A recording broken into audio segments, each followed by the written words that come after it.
Friday, 25th day of June 2021. Coming to you live from Lagos, Nigeria. This is Breakfast Central.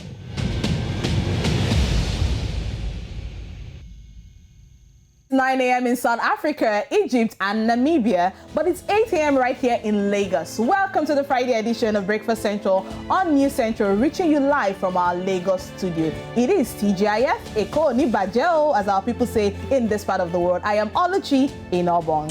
Well, good morning, Africa. Good morning indeed. Welcome to the program. My name is Olisa Chukuma, and indeed it's a pleasure to have you start off today with us as we take you through the happenings across the continent of Africa. We know it's a Friday today, the 25th of June, 2021, and also quite a delight to have Oluchi back on the couch. I feel excited to be back. Thank you for welcoming me back. I missed you, although we had another madam here, so don't worry, we'll talk about things behind the scenes. All right, let's start the program with a look at the headlines for today.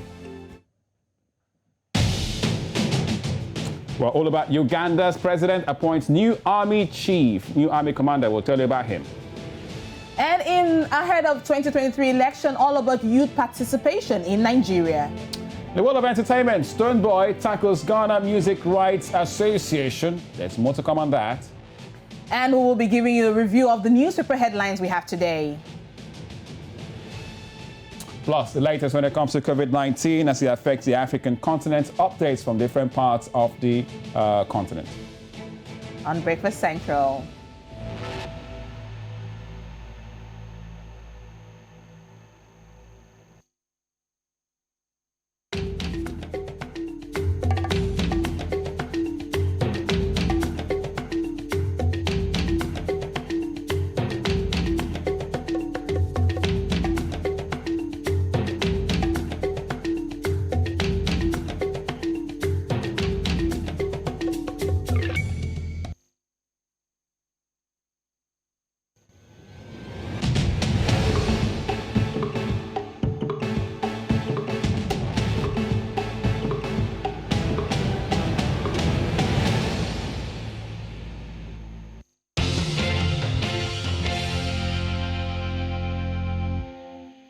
Right, we'll begin the breakfast this morning with a review of the major newspaper headlines that we have for you today, 25th of June, 2021.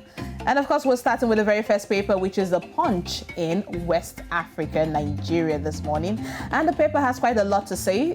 Looking at the paper this morning, Buhari leaves for the UK for checkup as doctors threaten fresh strike. Can I add something there? Wow. Buhari leaves for the UK checkup. Comma again, full stop, then as doctors threaten fresh strike. Right. I mean, this is not the first time we know he's been going there for checkup from time to time. So that's why the again. Yeah, again, and it's coming at a time when our own Nigerian doctors, we barely have enough health workers in the country, especially during this very perilous times where now the doctors are threatening to go on another strike. Well, you need to go to the Punch newspaper this morning for more updates. Looking at the upper part, it says AFDB, that's the African Development Bank, unveils 10,000 megawatt solar power plan for 250 million Africans. You have more details of this from page 17 of the Punch this morning. Also, looking at the Punch newspaper, you will see pictures of our military people. Yes, these are the military. I can see them. It looks as if they are attending to students, young children, and you also see our core members. What is it all about? You have more details in the Punch for you to read this morning. All right, so from there we can go to the front page of the front page. Yeah, quite a paper, you have to say. From Liberia, it talks about, and there you have it, the President George Weah. Remember him? Great footballer back in his day. So it talks about the 37-man delegation to France from Liberia. It says, despite a scary new variant of COVID-19 raging and escalating in numbers of infections in Liberia, President and former footballer, I like to add that, George Weah, and several members of the government are going on the international confab conference. So there's a list of 37 men there with a couple of faces, and the president himself, George Weah. Also, and the front page, Liberian war criminal, talking about concern rejects Swiss court's conviction claims, plaintiffs lies. That's the headline on the front page, from the front page of Liberia. All right, moving on from Liberia this morning, we are going to the Daily Nation. this morning. And looking at the Daily Nation, you have it there. Fatalities, it says. We have lost 10 soldiers while 13 have been taken to the hospital. This is coming from the Deputy Commissioner. What went wrong? That's a big question mark with the helicopter you can see there. As it says, the 10 number of KDF soldiers who died in the air crash, a very sad one. On board that aircraft were 23 soldiers, including 2 pilots and their squad leader. The sky was not very clear, but the helicopter had flown past the biggest obstacle. It says here on page 8 of the paper, very sad story, but you can go into the paper for more details. Also in the paper this morning, it says Kabogo in 4.5 billion shilling land bribe dispute. That's what it says in the paper this morning as well. You would also see proudly Kenyan. Wow, that's what it says. Proudly Kenyan. Now let the WRC Safari Rally Fund begin. That's a good sport. Yeah, it started yesterday, so we lost it later on in the game of the world of sports. So it's Safari Rally on Africa for the first time since quite a long while. All right, you also have information on the vaccines that's been given in the country. More of this from the Daily Nation this morning. All right, so let's segue down south to the Sowetan in South Africa, one of my favorite papers. And oh my gosh, they're giving me everything, including perhaps what to watch out for if I want to go to the cinemas later. Hitman's Bodyguards. Well, that's not the story, totally not. We've got the one there. On the front page, big header says Sowetan, and Netflix says, when it was about time to listen to Boom Shaka. Yes, remember her? Boom Shaka Shaka. And catch more on that on the front page of the Sowetan. Plus, the greed revolution eats its own. That's on the front page. More that inside on the page 4 and 5 says, we speak to victims of a growing culture of intra-party violence as contests for ANC positions turn nasty. Some have also lost their lives for finding themselves on the wrong side of the factional divides. Politics, ANC, youth-led in South Africa. Find out more on the front page of the Sowetan. And also at the bottom right, there's a sports story there. Chiefs as good as through tower. So all about the Kaizer Chiefs in South Africa. But there you have it for a front page of the Sowetan. And they've gone with guns blazing. Maybe I'm going to the cinemas. It's a reminder that today might be a good one for it. It is TGIF after all. All right, that's it. That's all we have for the newspaper this morning, June 25th for 2021. It is now time for our top stories.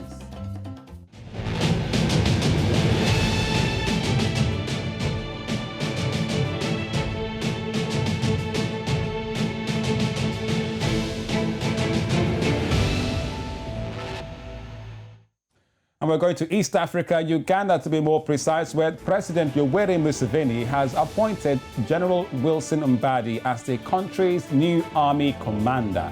Now, he was promoted from deputy army commander and was also at one point the president's personal bodyguard. Now, General Peter Elwelu, who has been the commander of land forces, will be his deputy. Now, the general is infamous for having been in command when the military stormed the palace of the king of Rwenzururu in western Uganda in 2016, during which over 80 people died, according to official figures. Now, the president's son, General Muhooz Kainerugaba, will now be overseeing the land forces, and President Museveni has been reorganizing the army over the last several years, where younger officers have increasingly replaced his 1980s, so-called bushwalk comrades in senior positions. So that's the big story out there, Museveni having a new army commander. More top stories right here on Breakfast Central.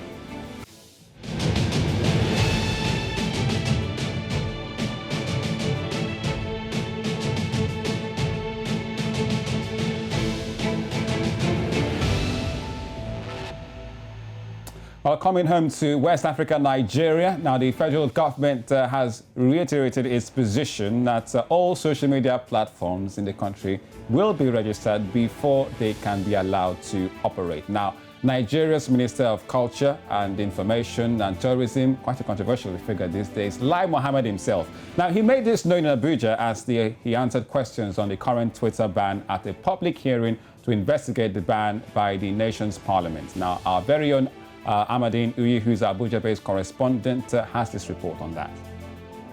The public hearing was much anticipated, following lawmakers' condemnation of the suspension of Twitter by Nigeria's federal government. As the session began, lawmakers from Nigeria's House of Representatives put the Minister of Information, Culture and Tourism, Lai Mohammed, on the hot seat as questions and explanations were demanded. A lot of Nigerians feed their family through usage of Twitter. We are aware that there is serious unemployment in the country right now. And Twitter is a major handle with which people can sell their things. If I can recall, that court order was given some months or years back, and Twitter was still on. Why is it that it was because they pulled down the comment of Mr. President that you now came up with this hammer? My constituents are as unhappy as others in this country, and they have asked me to plead on their behalf with the federal government through you to look at these issues in a reasonable time so that we can resolve it and look at options that could make people function effectively. I just wonder if in the consideration of that ban,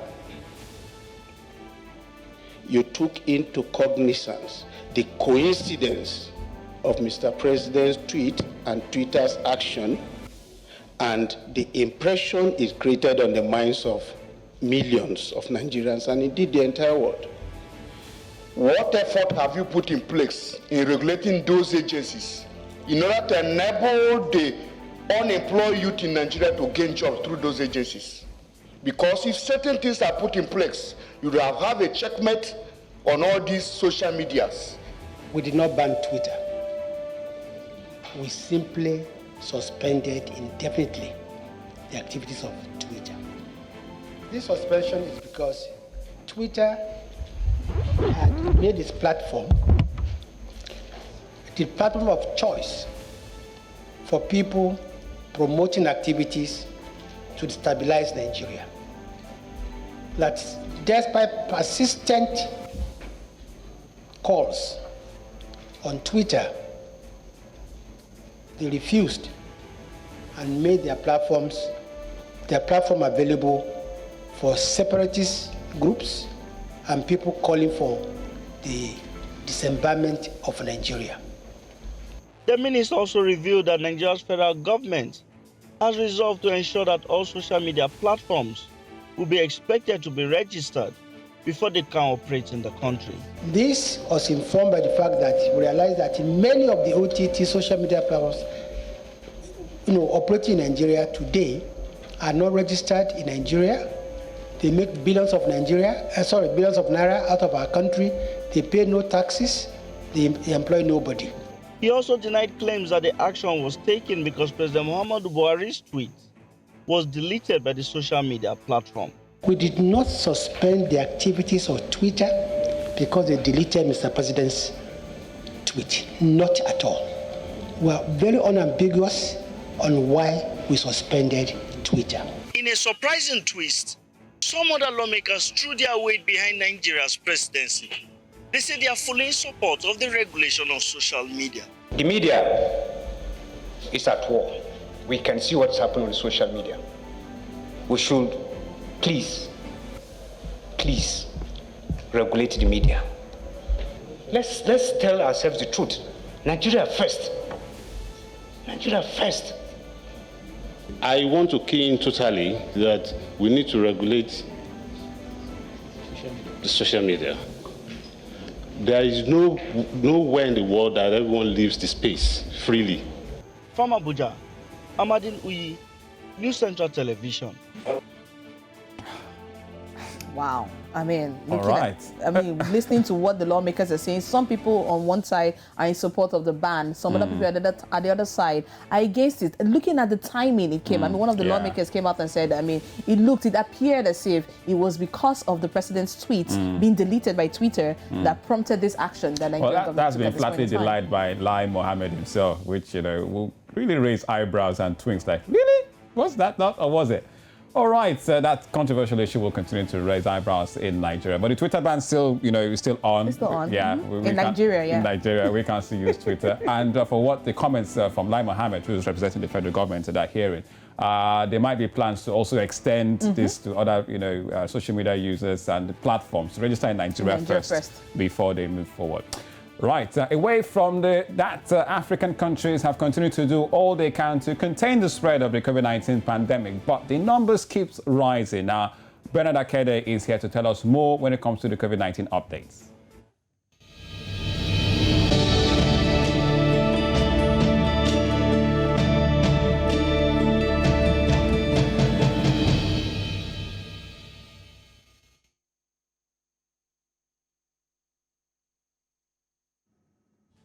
A very good morning, Olisa, Oluchi, and everybody watching us on the African continent and beyond. Now, for COVID update today, we start from Ethiopia, where the country has registered 99 new COVID-19 cases, taking the nationwide tally to over 275,000 as at last night. Now, according to the Ministry of Health, 4 more deaths and 642 new recoveries from the disease were reported, taking the national count to about 4,296. Now, Ethiopia, Africa's second most populous nation, has so far reported the largest number of COVID-19 cases in the East African sub-region. According to the ministry, Ethiopia currently has over 13,000 active COVID-19 cases, of whom 185 are in severe health conditions. Ethiopia is among the countries hardest hit by COVID-19 in Africa, following South Africa, Morocco, and Tunisia. And speaking about Tunisia now, the country's health ministry on Thursday reported 3,951 new COVID-19 cases, raising the total infections in the country to 395,362. Now, the death toll from the virus rose by 88 to 14,406 in Tunisia, while the tally of recoveries reached 342,598, the ministry said in a statement. A total of 1,648,646 lab tests have been carried out in Tunisia so far, according to the ministry. Since the start of the nationwide vaccination campaign against coronavirus on March the 13th, a total of 1,661,855 people have received the vaccines, with 445,967 taking both doses, according to the last figures published by the ministry. Now to the African Index. According to the Africa CDC, the continent has reported over 5.2 million cases, with over 139,000 deaths. Tests carried out so far is pegged at over 51 million, while the number of recoveries stand at over 4.6 million persons. Do remember to stay safe, wear a face mask, and take care of one another. All right, thank you very much, Bernard Akede. Bernard, it's quite interesting that we're having you in the studio today, because the last time I checked, even on Twitter, your name was trending, and Twitter is banned in Nigeria. Yeah, well, the minister said it was suspended, not banned. So pending when the suspension is lifted, I won't even know if I'm trending or not. No tear gas in your eyes this time. All right, Bernard, thank you very much for the latest when it comes to COVID-19 updates. Always stay tuned to News Central, Breakfast Central to be precise. Now let's tell you what to expect next on Breakfast Central. Right, youth participation ahead of 2023 elections. We'll tell you all about it with our guests. And in the world of sports, UEFA scraps away gold rule in clubs competition. Plus, Stonebwoy tackles Ghana Music Rights Association.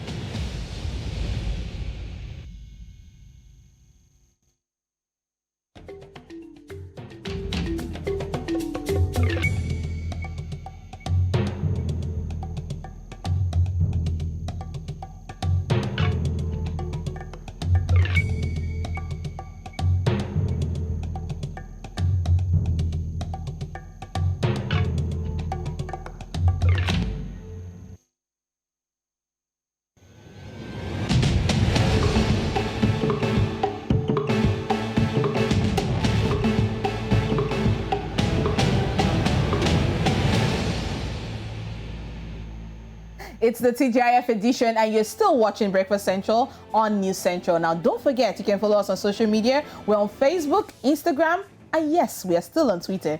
You can stream live on YouTube. You can catch us live on StarTimes channel 274 and Avo TV channel 23. Well, I don't know about Oluchi. As for me, I've not seen the Twitter bell as for now. All right, let's move on. Now, citizenship participation in politics is a significant element of democratic governance all over the world, including, yes, in Africa and Nigeria. Now, the structure and amount of citizenship in political participation can have influence on the degree and quality of government and governance. Now, as plans are underway for the 2023 elections in Nigeria, questions and concerns have been raised about the participation of youth in the exercise. Now, every year, Why Nigeria brings to bear its commitment to focus debate on national and subnational politics and its role in progressive development. In this light, they dig deep through the surface and below water level to highlight 100 most influential players in the country. Now, joining us this morning on Breakfast Central is Timidayo Taiwo Siddiq. He is the editor of Why Nigeria. Timidayo, welcome to Breakfast Central. Good to have you on the program. Good morning, Olisa. Good morning, Oluchi. Good morning, Timidayo. All right, so let's go straight to it. Why Nigeria releases annual Politics 100 just not too long ago, very recently. Now, in the course of putting this together, did anything at all stand out or even surprise you? Well, quite a lot, because when you look at it, I think one of the first things that was shocking is that we had about 17 categories for that we've listed the honorees into. And of those 17 categories, we barely had young people feature in not more than 2 categories. That's for journalists, journalism, and for activists. Outside that, when we talk about the most influential people in different spaces in Nigeria, among politicians, among Federal Executive Council, in the legislature, in the judiciary, in several segments of society, we would find that it's surprising that we won't get any young person. So that was a huge surprise for us. And also, I think that a lot of people in Nigeria think that the general perception is that young people like to believe, rather, that it's only those who are playing in the active space, that's the politicians, the card-carrying members of political parties that are influential. But we did realize that even the media is more powerful than it rates itself. So those 2 things stood out for us. All right, it was released this morning. I'm still checking it out on my phone. Yes, we have to be internet savvy here. I'm seeing lists like activism, clerics, media, civil society, Timidayo. Now, what was the criteria for the people on this list, and how did your team, arrive at this final list? So importantly, I need to first of all state that what Why Nigeria does is a perception index. So it's largely based on whatever criteria we've set. But coming to how we arrived at that, first of all, we have a think tank and an editorial team that will work with who want to do projects of this magnitude. And part of the things that we looked at was social impact. I mean, it's not enough to say that you are a governor or you are popular, but what about impact? What about, because influence is about driving people to achieve a particular goal, most times a worthwhile goal. Then there's also the part about influencing people in the manner that the country is able to experience development, whether in that small space that they occupy, or that's subnational or on a national scale. Importantly, also we use the opinion surveys, and we also used some correspondent assessment, the news reports. These are the 4 major indexes that we work with. That's correspondent assessment, news reports. Then we also use the editorial team's opinion. Right. All right, Timidayo, looking at this list, we have about 100 honoraries, I beg your pardon, that we selected. Now, out of this number, we just have 50 young people. Now, when I mean young, I mean people who are under the age of 40 that were in this number. In the total of 100, about 15 of them were under 40. Wow. What would you say are some of the key factors behind this low representation of youth in Nigerian politics? Well, I would like to say that there are quite a lot of factors, but the obvious factor is the fact that young people, we have taken the back seat deliberately. We find a case where we don't want to involve in a political process. Beyond, okay, Twitter has been suspended now, but beyond retweeting and tweeting, what the NSAS protest proved to us was that Nigerians, if we actually take destiny to our own hands by leaving behind our keypads and coming onto the streets to do what is necessary of us, we'll be able to take power, because power is not said to anybody. Usually, you have to take power. So when we talk about factors that is hindering youth representation in politics, apathy is one of it, because there's been distrust over time of those who have been elected, and there's this general feeling that I'm not interested about what goes on in Nigeria. I am interested in what goes on in Canada. Canada is where I want to be. We even have Nigerian youth, young people who are living physically in Nigeria, but their spirit and soul is out of the country. Everybody wants to japa, if I may put it in that way. So essentially, nothing will change if we don't move away from our keypad and get to doing the actual things that's expected to get power. We saw what happened with the not too young to run bill that was passed shortly before the 2019 elections. Yeah. And regardless of how small it is, we could see that now we have a commissioner in Oyo State who is under 30. We have about 3 or 4 speakers of House of Assemblies at the state level who are under 40. And that's something that we can leverage on, we can consolidate upon to continue to do. But this I don't care attitude where we feel like, okay, the whole thing has been decided, there's nothing we can do about it. We'll continue to read the Book of Lamentations. Okay, well, I avoid the whole book entirely of where even the chapter Lamentations came from. But seriously now, Temidayo, Why Nigeria is a youth-centered platform, which, you're an editor there.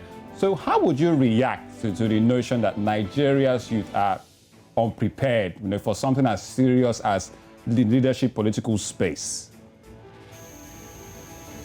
To a large extent, it's true, but I also feel like there's a tiny percentage of among us, that includes myself, who are interested in what goes on in the political space.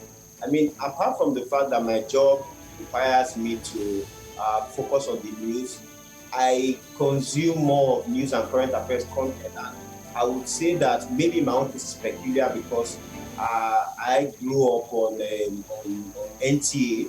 I mean, I was very current about what was going on. I started reading newspapers from the age of 5. So you may excuse me and say in my own case, it is peculiar.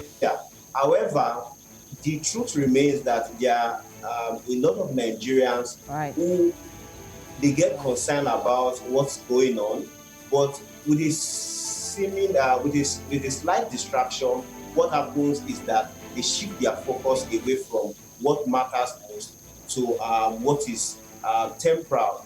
And a good example would be reality TV shows. Yes, entertainment is great. All right, thank you. We have a problem where All right, thank you very much, Temidayo Taiwo Siddiq, editor of Why Nigeria. Well, the people can go and check out that list that came out this morning. There's a controversial one there too. Separatists I saw in that category, Sunday Igboho and also Nnamdi Kanu, but there will be more on that to come later. But thank you very much once again, Temidayo, for coming on Breakfast Central. Thank you, it's been a pleasure. All right. All right, so moving on from there, we have another story, quite interesting. Now, after they created in 2017, they created a story that talks about different cultures from the continent. Now, Tolu Olowofoyekun and his friends have created a comic book collection called Iwaju, set in the futuristic Lagos, Nigeria's largest city. Now, Iwaju, which roughly translates to the future, that's saying in front, has been picked up as a new TV series by Walt Disney Animation Studios. Quite impressive. Right now we have, according to Disney, from what they say, the animated series will premiere on its Disney streaming platform in 2022. calling it a first of its kind. Well, we are now joined by Tolu Olowefoyeku himself. Welcome to Breakfast Central. Iwaju, basically, it's a big one, but welcome to the program. Let's begin by saying congratulations to you and your team, for this big feat. But quickly tell us, what really inspired you to start up this, Kugali Media back in 2017? Okay, good morning. Thank you. Well, I just want to say two quick things before I answer that question. First of all, Iwaju is not a comic series. We have comic series that we have been creating, but Iwaju is an animated series created specifically for Disney Plus. So it's not based on any of our previous comics. This is a fresh idea, fresh title for Disney Plus. And I know the original announcement was 2022, but it's been updated. It's coming out in 2023 on Disney Plus. Now, specifically what inspired my team and I to start doing what we are doing is that we all grew up playing video games, watching animation, reading comic books, and we loved them. But once we got old enough to realize the difference between different cultures, we realized that everything we were consuming was coming from the United States of America, was coming from Japan. So we watch a lot of anime, which is from Japan. We watch superhero movies, those are from America. And we started wondering, what is anybody doing in Nigeria or anywhere in Africa? Are we creating that kind of content? Are we creating the content we love to consume? Because there are people like me that love comics and animation and video games, and I was not seeing that content created here. I wanted to make video games, and I realized that even if I made video games, the video game media was not going to look in the direction of Nigeria. So nobody would know I had created something because they were only looking at specific countries. So we decided to solve that problem. First, we started out as a podcast. We were publicizing other people's work. But when we realized there was not that much work on the continent to publicize in the first place, we started creating the work ourselves. Right. Now, you're talking about creating the work yourself, animation, that's what we're looking at now. Tell us some of the challenges as well as the opportunities that come with it. Wow, that's a lot because there's so many challenges. Think of when let's just compare it with a Nollywood movie. I'll just give maybe 1 or 2 points. Imagine you want to act a movie and you want to shoot a market scene. You just go to a real life market. You don't have to create the market. You don't have to do the set of the market. You just go to the real life market, put your cameras, put your lights, put your microphones, and the actors act. The market is already there because it's real life. That's live action movies. But in an animated movie or an animated series, you have to put everything there. You can't just tell the actors, stand here and act. Everything behind them, you have to put it by yourself. There isn't going to be a cup on the table unless you put a cup on the table. So that means that the attention to detail has to be much, much, much higher than when you're shooting live action. Something as simple as an electric socket.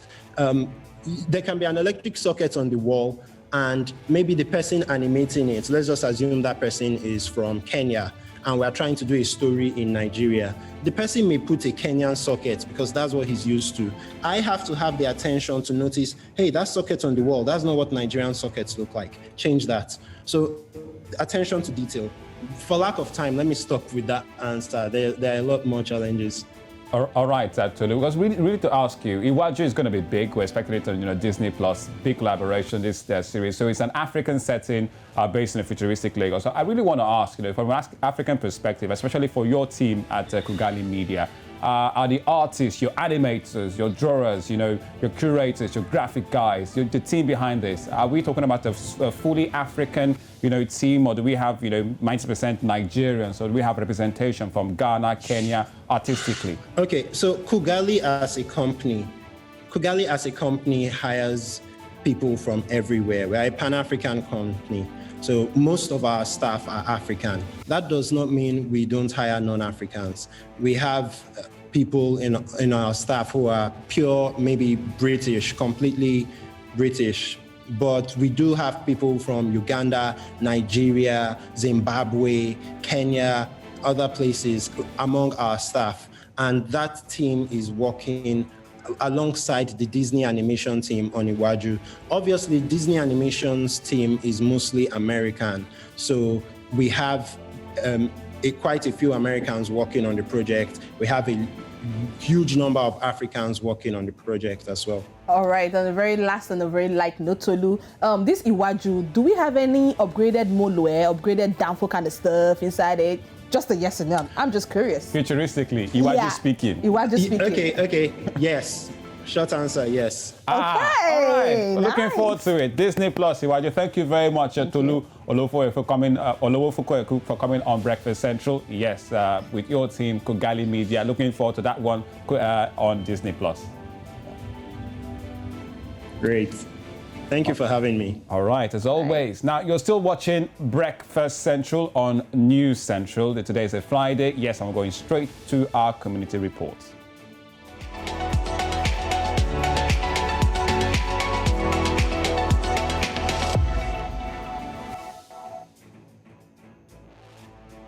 All right, it's time for Friday Community Report, and we have this very sad piece. Now, a 21-year-old Chidima Ojukwu has been arrested by the Lagos State Police Command for allegedly killing the chief executive officer of a TV station whose name is Osifo Ataga in the Lekki area of the state. Now, the State Commissioner of Police, Hakeem Odumosun, said Chidima is an undergraduate of the University of Lagos, stating that she had confessed to committing the crime. Right, so the Lagos State Police Command yesterday paraded the 21-year-old undergraduate of the university, now Chidima Adora Ojukwu, for the murder of the media entrepreneur. And we have, the suspect was also paraded yesterday at the Lagos State Police Command at headquarters in Ikeja, and where she confessed to the crime in this video. That's how we were both going about. He was stopping me. He even locked the door. It was really cute. He locked the door. I didn't know where he kept the key. So when I get to the door, he draw me back. And that was what happened. Okay. Based on the police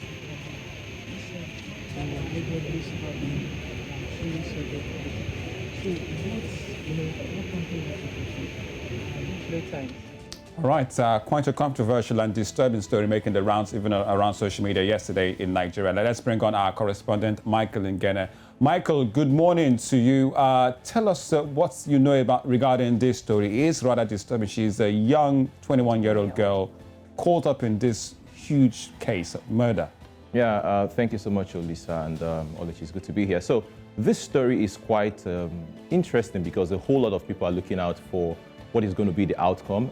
Michael Osifo is, of course, not someone you can, everyone is, really knows him. He's quite a popular figure. But one thing that stands out is the questions surrounding him and, of course, why that happened.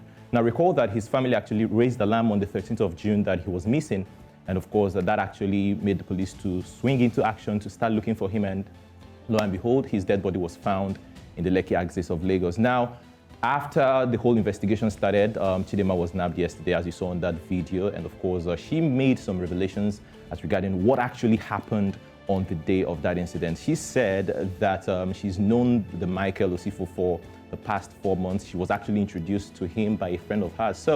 And of course, she talked about what actually happened that day. They had to meet up and, went to an apartment somewhere in Lekki. And of course, they had, drinks and stuff, and before you know it, Michael was found dead, and also she went ahead to be asked during the parade yesterday what actually happened. And she talked about so many things. Question is she telling the truth, or is she playing or probably saying what her lawyers have told her to say? That's the... it comes with so many other questions that people have been asking, Michael. Is that even legal, that parading and that open confession to the media? Is that legal? Lisa, some people are saying that, parading her like that is not supposed to be because we couldn't see any of her lawyers there. before you parade someone like that, her lawyer should be there. That's the video on your screen. Now, of course, you should know that when you're talking about a murder case like this, the minutest thing you say might be used against you. So the legality of that parade is what so many people have been questioning. But one thing that stands out from this story is that Chidinma is saying that she actually did this in self-defense because Mr. Michael tried to attack her after they had gone on, some, sexual stuff before then. And of course, she said she was extremely tired because they had a whole lot of things, drugs and all of that, and drinks stuff. So, but the thing is, self-defense, is it actually self-defense? And well, rumor even has it also, Michael, that she did not act alone. Now, rumor also has it that there are some accomplices that are on the run in this particular case and scenario. Because Hakeem Odumosu, who is the Commissioner of Police in Lagos, they are saying that chances are that she didn't act alone because looking at what happened there, but the management of the apartment noted that they didn't see anyone come into the hotel aside the rider that brought their drinks and, of course, probably the drugs they took. And, of course, money was, withdrawn from Mr. Michael Lucifo's account, which actually now raises that question. Did she walk alone? 380,000, some are saying 5 million, but Chidinma is saying not only 380,000, I take. But all of these questions is what we'll keep tracking for you. And well, thank you very much, Michael, again, our correspondent, for bringing us the latest on this story. I wonder where the term and the concept of allegedly really falls within policing, suspects, and court cases, investigations and murder in this country. Yes, emotional story, but quite disturbing revelations and the legality of such, confessions to the media. But thank you very much, Michael, and we'll have you on for latest on that. Thank you so much, Olisha and Olisa. Thank you. All right, still Breakfast Central is a Friday, still to come on the program.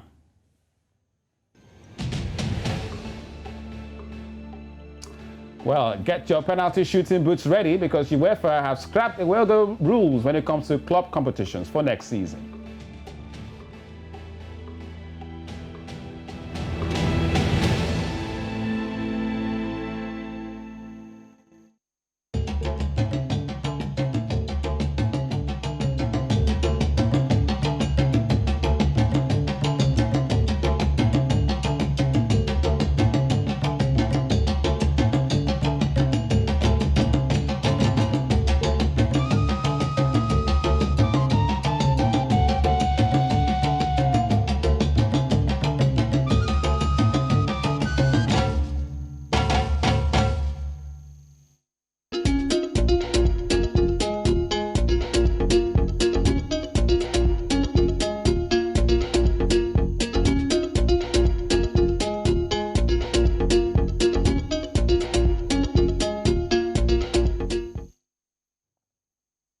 All right, you're still watching Breakfast Central. Don't forget to follow us on our social media platforms, at least the ones that are available. Instagram, Facebook, and YouTube. But if you're outside Nigeria, well, you can tweet away with the Twitter bird. Exactly. Now, straight to entertainment we go. Ghanaian music sensation Stonebwoy is in the news again. And let's bring on Sam Dandy to bring us the latest on entertainment. Sam, take it away. All right, so let me tell you what's happening, right? So, of course, like you said, we start in Gold Coast, where Stonebwoy has taken to social media to tackle the Ghana Music Rights Association. Now, the multiple award-winning Afro dancehall artists joined the conversation about their association's willingness to adopt new technologies that will bring transparency in their dealings. Now, a lot of Ghanaians have also, attacked the organization, the body, and the just concluded Union of Ghana Summit, being that, of course, issues of music royalty still remains a big subject. Now, it's no secret these musicians have expressed on countless occasions their inability to make money off the royalty system due to the backward technology that the association has implemented over time.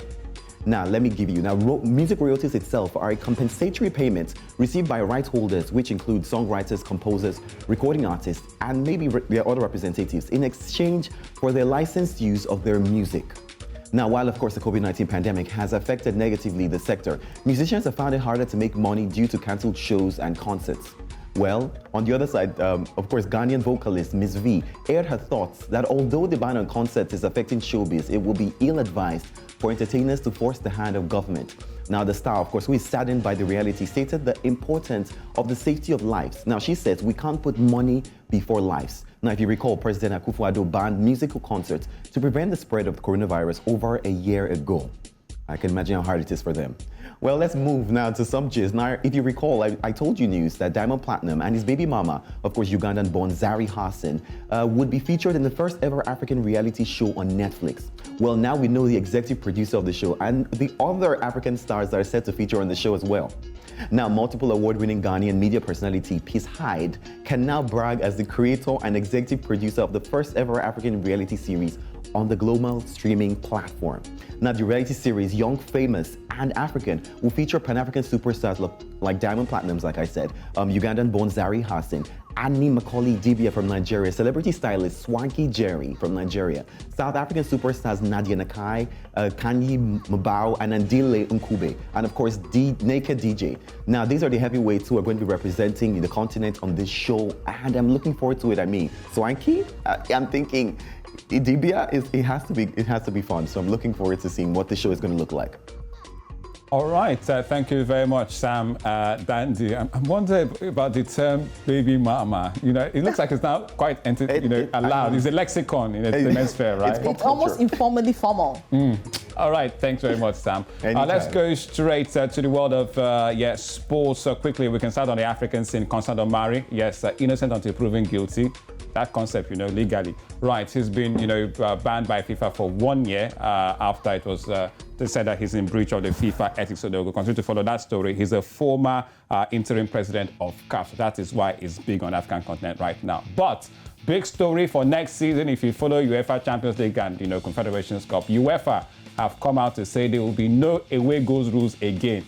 Arsenal fans, Chelsea fans, United fans, Barcelona fans, get ready for penalty shootout next season. So no more away goals rules. I'm sure this will generate lots of controversy. So if you go to somebody's house and score twice and you play the return leg, it doesn't end there. You might have to, if you draw, go to penalty shootout. And that's the saying from that man there, UEFA President Alexander Seferin, saying that it is no longer viable, appropriate to have an away goal carry more weight in UEFA competition. So that's it on the world of sports. Quite controversial. Oh, and I know I heard Yaya Toure. I heard statements that I saw the media carry talking about having a big backside, and that's an advantage as a footballer. And you could probably score more goals. Okay, I rest my case. All right, before we go, here are some programs to expect later on News Central. Catch the latest of sports at 10:30 a.m. for In the Game. And at 5:30 p.m., you can watch E Central. Also at 9 p.m. tonight, it's NC Continental Prime. Everything when it comes to the news that you don't want to miss. All right, so that's our package for Friday's edition of Breakfast Central. Wrapping up quite an interesting week. Yes, it has been. And we've missed you. That I missed you too, Lisa. Oh my goodness, this is so nice. All right, but we'll see you tomorrow on behalf of the production team. Monday. We'll see you on Monday. Bye-bye. Enjoy the rest of your weekend. But the news starts right here on News Central. Bye-bye.